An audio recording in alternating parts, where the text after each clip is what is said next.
कई सालों पहले की ये कहानी है। एक गांव में रामानंद नाम का एक बड़ा ही विद्वान ब्राह्मण रहा करता था। रामानंद बचपन से ही ब्रह्मचारी था, इसलिए उसका परिवार के नाम से कोई नहीं था। हाँ, उसका एक बचपन से हरिदास नाम का एक मित्र था। हरिदास जो रामानंद के गांव से 3-4 गांव दूर के गांव में रहा करता था। वो जन्म से ही गूंगा और एक पैर विकलांग था। एक बार रामानंद को जब मानसिक अशांति होने लगी, तब उसने सोचा अपने बचपन के मित्र से मुलाकात की जाए तो कुछ शांति मिले। ऐसा सोचकर रामानंद हरिदास के गांव जाने के लिए निकल पड़ता है। हरिदास के गांव जाने के रास्ते में 3-4 गांव और कुछ जंगल भी आते थे। रामानंद जब जंगल से होते हुए गुजर रहा था, तब उसके साथ सफर में महाकाल नाम का एक आदमी जुड़ गया। महाकाल का साथ पाकर रामानंद को भी अच्छा लगा और बातों बातों में उनका सफर अच्छा काटने लगा। चलते चलते रास्ते में जब पहला गांव आया, तब महाकाल ने रामानंद से कहा कि तुम आगे बढ़ो, मेरा इस गांव में कुछ काम है, इसे खत्म करके मैं तुम्हें आगे मिलता हूँ। रामानंद ने अपना सफ़र धीरे धीरे जारी रखा। वो अपने सफ़र में थोड़ा ही आगे बढ़ा था कि उसे पता चला उस गांव में कोई फांसी लगाकर मर गई। आगे महाकाल फिर उसे सफ़र में साथ हो गया। वो दोनों अपना सफ़र जारी रखते हुए आगे बढ़ते गए। कई मीलों तक चलने के बाद फिर से एक गांव रास्ते में पड़ा, जहां फिर से महाकाल ने रामानंद से कहा कि मेरा इस गांव में कुछ काम है, जो पूरा कर मैं तुम्हें आगे मिलता हूँ। और वो उस गांव में चला गया। रामानंद ने फिर धीरे धीरे अपना सफ़र जारी रखा और थोड़ा आगे जाकर उसे खबर मिली कि उस गांव में एक आदमी को सांप काट गया और आदमी मारा गया। रामानंद सोच ही रहा था कि ये कैसा अजीब इत्तेफाक है कि जिस भी गांव में महाकाल जाता है, वहाँ कोई ना कोई बुरी खबर आ जाती है कि तभी महाकाल फिर से उसके साथ सफ़र में जुड़ गया। हालांकि रामानंद पूछना चाहता था, लेकिन वो महाकाल से हिचकिचाहट के वजह से कोई सवाल नहीं पूछ पाया।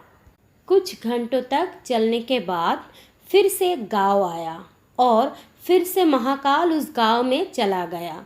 और जब वो लौट के आया, तब तक रामानंद को पहले से पता चल चुका था कि उस गांव में आग लगने की वजह से कई लोगों की जान जा चुकी है, क्योंकि रामानंद इस बार आगे नहीं बढ़ा था और उसी गांव के पास वाले मंदिर पर रुककर ये सब देख रहा था।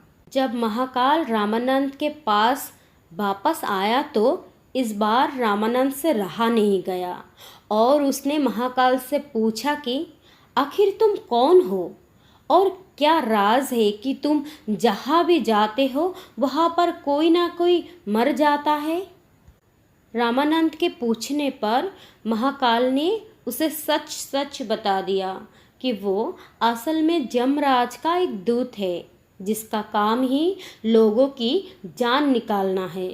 अब तक जो भी हुआ था, वो सब देखते हुए रामानंद को उसकी बातों सच लग रही थी, लेकिन पूरी तरह से विश्वास नहीं हो रहा था। इसलिए उसने महाकाल से पूछ लिया, बताओ अब आगे किसकी मृत्यु होने वाली है। महाकाल, जो कई समय से रामानंद के साथ चल रहा था, उसे रामानंद का स्वभाव अच्छा लगा था, इसलिए उसने कुछ भी नहीं छुपाया।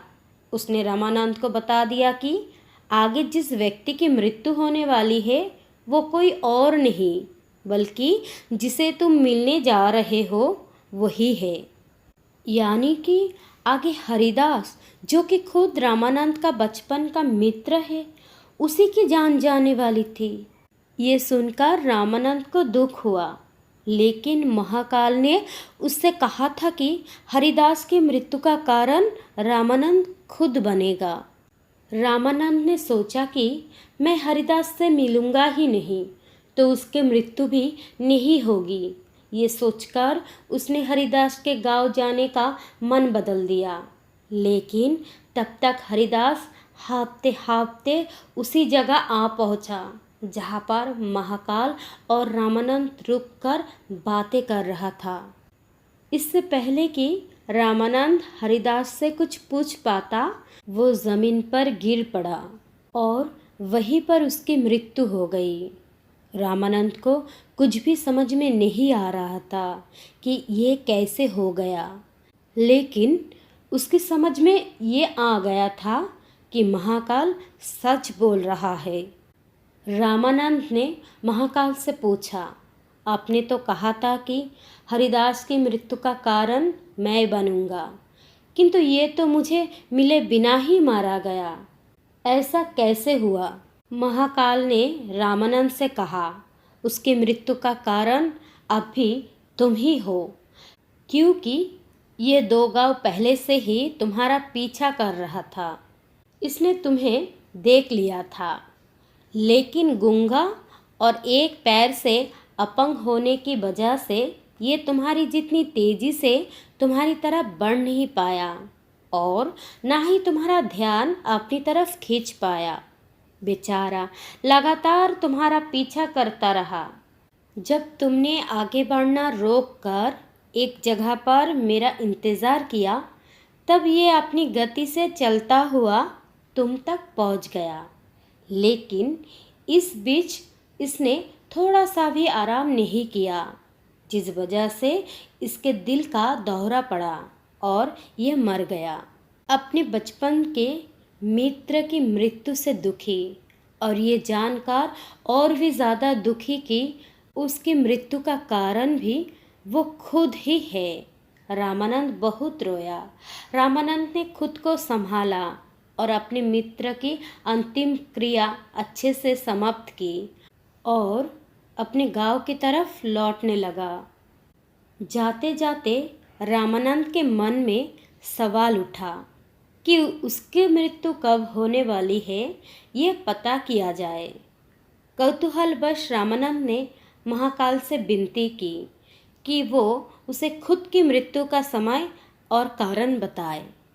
महाकाल को लगा ब्राह्मण काफ़ी समझदार है और महाकाल ने खुद देखा था कैसे रामानंद अपने परम मित्र की मृत्यु को भी झेल गया था और कम समय में ही स्थिर हो गया। इसलिए महाकाल ने रामानंद को बताया कि तुम्हारी मृत्यु आज से 3 से 4 महीने बाद पड़ोसी राज्य में फांसी लगने से होगी। रामानंद अपने गांव लौट आया। आदमी कितनी भी विद्वान और ज्ञानी क्यों ना हो, अगर उसे अपनी मृत्यु का समय पता हो तो उसे रोकने के लिए कुछ न कुछ तो करेगा ही। रामानंद भी इस बात का पूरा ध्यान रखने लगा कि वो किसी भी कारण और अवस्था में अपने राज्य को छोड़कर कहीं पर ना जाए। फिर भी उसे भूख नहीं लगती, नींद नहीं आती और वो बहुत परेशान रहने लगा। रामानंद विद्वान होने की वजह से उसकी ख्याति उसके राज्य के राजा तक पहुंची हुई थी। जल्दी ही उसकी इस अवस्था की बातें राजा तक पहुंच गई और एक दिन राजा ने उसे अपने दरबार में बुलाया। रामानंद को जब राजा ने दरबार में पूछा कि क्यों वो इतनी दुखी रहने लगा है, तब रामानंद ने सारी बात राजा के आगे बता दी। राजा समेत सभी दरबारियों को इस बात से काफ़ी आश्चर्य हुआ, क्योंकि सब लोग जानते थे कि रामानंद कभी झूठ नहीं बोलता है।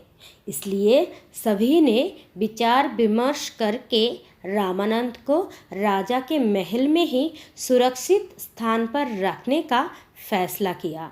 राजा ने अपनी ही महल में रामानंद को रहने के लिए एक बहुत आलीशान कमरा दिया।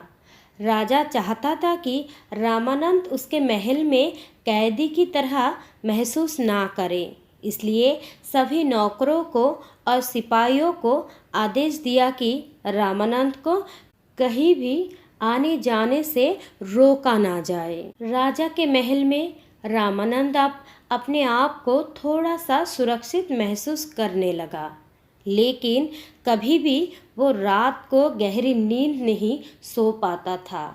उसे बचपन में ही नींद में चलने की बीमारी थी और ये बीमारी तब ज़्यादा असर करती है जब आदमी चिंता में सोए या गहरी नींद ना ले पाए। राजा के महल में रहकर उसकी ये बीमारी अब काफ़ी बढ़ गई, लेकिन इस बात का उसे पता नहीं था और उसे राजा के आदेश होने के वजह से कोई भी नौकर या सिपाही कहीं भी आने जाने से नहीं रोकता था। जल्दी ही वो दिन भी आ पहुंचा जब उसकी मृत्यु होने वाली थी। उस रात भी वो चिंता में सोया और नींद में उठकर चलने लगा। चलते चलते वो महल के अस्तबल में गया। एक घोड़े पर सवार हो गया। घोड़ा राजकुमार का था और राजकुमार अक्सर पड़ोस के राज्य की राजकुमारी को मिलने की उसी घोड़े पर जाया करता था। जैसे ही रामानंद उस घोड़े पर सवार हुआ, घोड़े ने उसे राजकुमार समझ के दूसरे राज्य में जाने के लिए दौड़ लगा दी और कुछ ही समय में दूसरे राज्य के महल में जाकर रुका। रामानंद घोड़े से उतरकर उसे अपने राज्य के राजा का महल समझकर महल के अंदर घुस गया और वहाँ पर नींद में चलते चलते रानी के शयन कक्ष में जाकर सो गया। सुबह जब रानी उठी तो एक पराये पुरुष को अपने कक्ष में सोता हुआ देख बहुत डर गई और तुरंत राजा को बुलाया। यह नज़ारा देख राजा को बहुत गुस्सा आया। राजा ने तुरंत दरबार बुलाया। वहाँ पर रामानंद को हाजिर किया गया और उसे फांसी पर लटकने की सज़ा सुनाई गई। रामानंद ने राजा से अपनी निर्दोष होने की सफाई देते हुए कहा, महाराज, मुझे नहीं पता कि मैं कैसे आपके महल में आ गया। आप ही सोचिए कि किसी की भी इतनी हिम्मत हो सकती है कि आपके राज्य में आकर आपकी ही रानी के बगल में सो जाए और उसके साथ घटी 3 महीने पहले की घटना और महाकाल के बारे में सारी सच्चाई बता दी। राजा को भी रामानंद की बातों में कुछ तर्का लगा, इसलिए राजा ने अपनी पड़ोसी राज्य से रामानंद की कई बातों की पुष्टि करवाई। तब उसे पता चला कि वो पिछले कई दिनों से पड़ोसी राजा के राज्य में मेहमान की तरह रह रहा था। राजा ने फिर से दरबार बुलाया और अपनी दी गई सज़ा पर विचार विमर्श करने के लिए कहा। सभी चाहते थे कि रामानंद को सज़ा नहीं होनी चाहिए, लेकिन सब ये भी चाहते थे कि राजा की कही हुई बातों का मान भी रखा जाए। काफ़ी सोच विचार करने के बाद सब इस बात पर सहमत हुआ कि एक कच्ची सूत की डोर से रामानंद को फांसी दी जाए, जिससे वो रस्सी टूट जाएगी, रामानंद की मृत्यु भी नहीं होगी और राजा की बात भी रह जाएगी। ये फैसला सुनकर रामानंद भी खुश हुआ और खुशी खुशी सूत की डोर से फांसी लगाने के लिए राज़ी हो गया। रामानंद को डोरी फांसी लगाई गई। वो डोरी रामानंद का वज़न नहीं संभाल पाई और टूट गई, लेकिन टूटने से पहले पतली होने के कारण डोरी से रामानंद के गले की एक नस कट गई और काफ़ी खून बहने की वजह से रामानंद की वहीं पर मौत हो गई। तो दोस्तों, मृत्यु अटल है, चाहे कुछ भी कर लो।